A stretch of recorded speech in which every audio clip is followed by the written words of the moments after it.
It began as a desperate attempt to save our marriage, but instead it became the spark for a transformation I never saw coming. My wife and I were nearing our second anniversary when she delivered a shocking revelation. "I want an open marriage," she said it firmly, not as a suggestion but as a final decision. First, I thought it had to be some cruel joke or one of those absurd online trends. But no, she was serious and I was caught completely off guard. Marriage hadn't even reached the 5-year milestone people say tests your bond. Yet here we were already, dangling on the edge. I'll admit life had grown repetitive.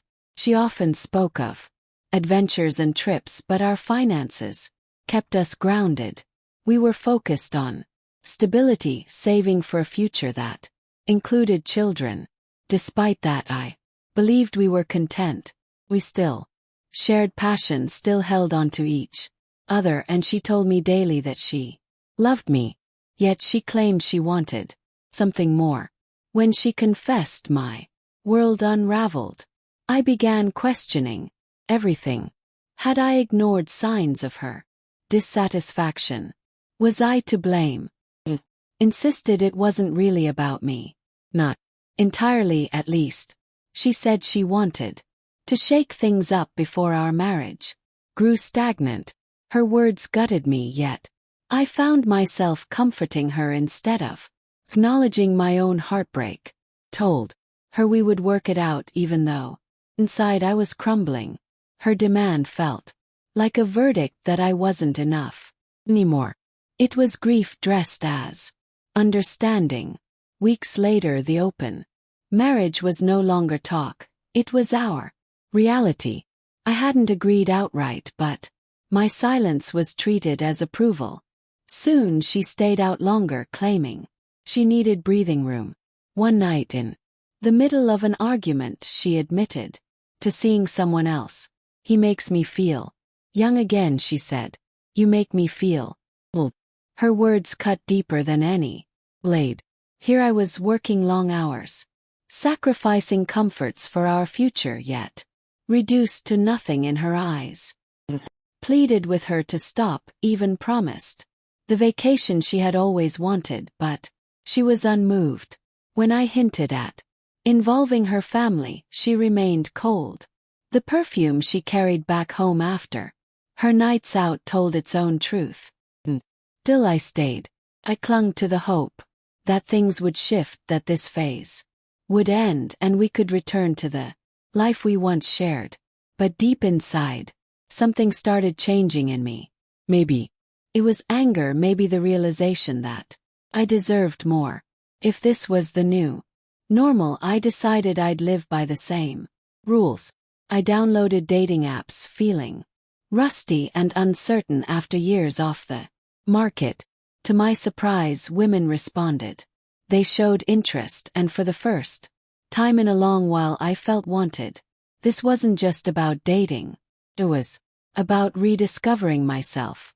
I started hitting the gym, at first as a distraction, but soon it became therapy.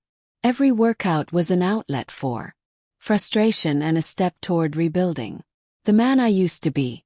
I shed weight, built strength, and gained confidence I had long forgotten. My reflection slowly matched the man I once remembered, the one who believed in himself. Women noticed too. On dates I laughed easily, felt sparks I thought were gone forever, and received compliments like, "You have this glow about you."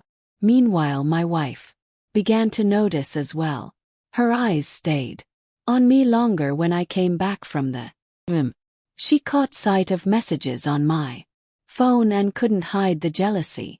One morning as I poured coffee, she asked, "Are you losing weight?" I just shrugged, pretending it was casual. Trying to stay healthy. Inside, though, I was smiling. Her noticing me again was its own reward. Slowly the balance shifted.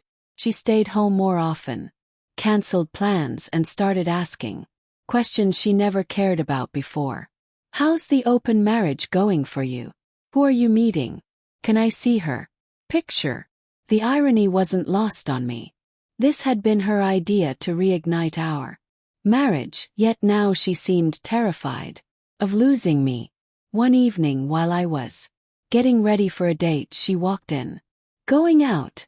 She asked, her voice light, but carrying weight. Yeah, I replied, offering no explanation. For the first time I felt a sense of control, not out of revenge but because I had grown.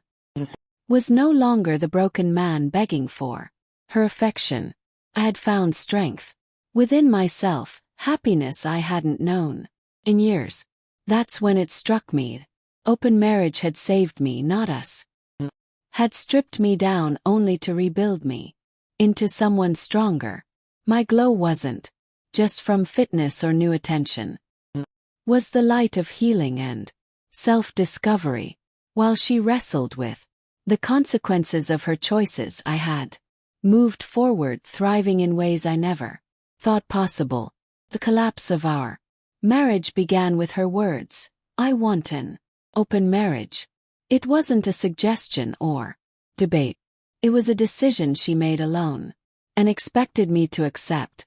First I was stunned, unable to believe her audacity.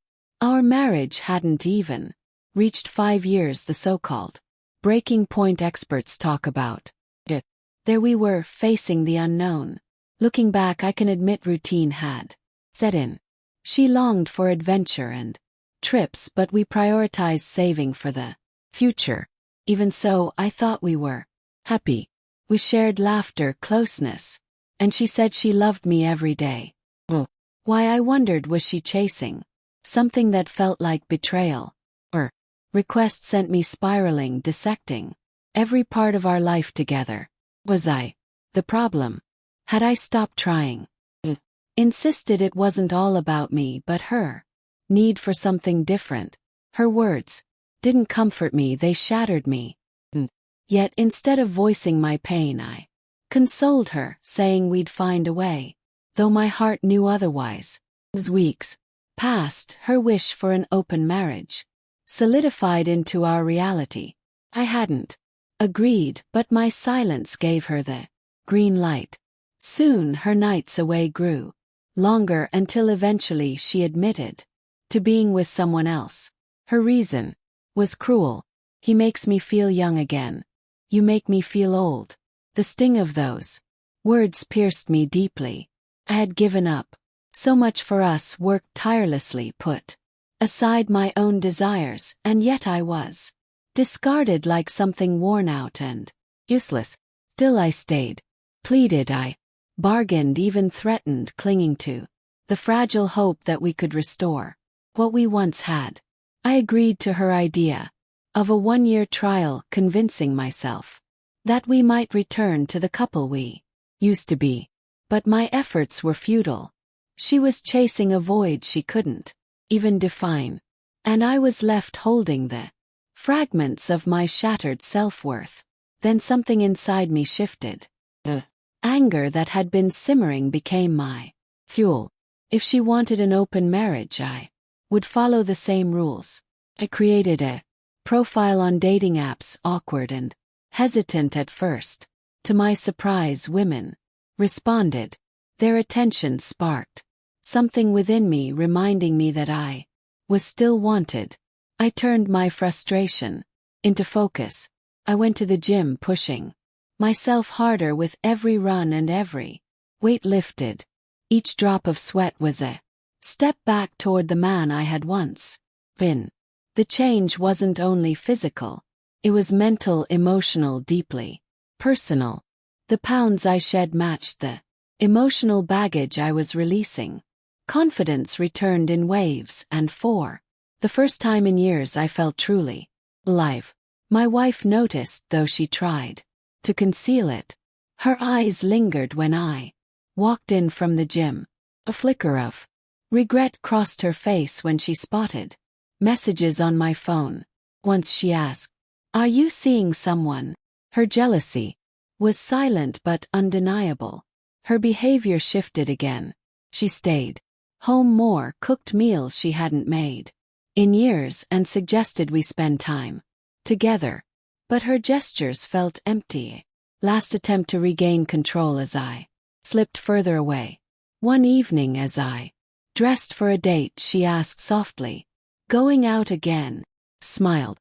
"Part of the deal, isn't it?" Her silence carried the weight of surrender. Not long after, she finally admitted it. "This open marriage isn't working," she said one night, her voice shaking. "I was wrong. Can we go back to how things were?"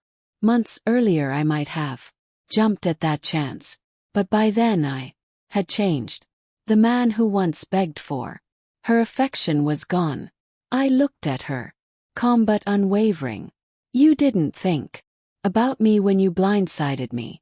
Now you want to fix things only because you're losing." The final straw came when I discovered a message from her lover still on her phone. Despite her promises of rebuilding, she hadn't ended it. Her words of reconciliation were nothing but smokescreen. I realized then she didn't love me. She loved the security I provided. Quietly, I began preparing my exit. I separated finances, redirected funds through a trusted friend, and secured agreements that made my assets untouchable. By the time I handed her the divorce papers, everything was set. She expected to walk away with half, but my preparation left her with nothing. The house wasn't in my name. The savings were gone. The investments couldn't be. She argued, she wept, she begged, but I was resolute. I left and stayed with my brother until the divorce was finalized. During that time, I discovered something I hadn't felt in years: freedom. I reconnected with Claire, a kind and supportive woman who had been a light through my darkest moments. She reminded me what it felt like to be valued and cherished. Today, Claire is my wife. We have 2 beautiful children, a loving home, and a marriage built on trust and respect. For my ex, from what I've heard, she struggles to find stability, drifting from one short-lived relationship to the next. I don't pity her. She made her choices and I made mine. Looking back, I'm grateful for the pain it caused. Forced me to grow, to rebuild, and to discover a happiness I never knew I lacked. Life is far too short to stay trapped in a loveless marriage.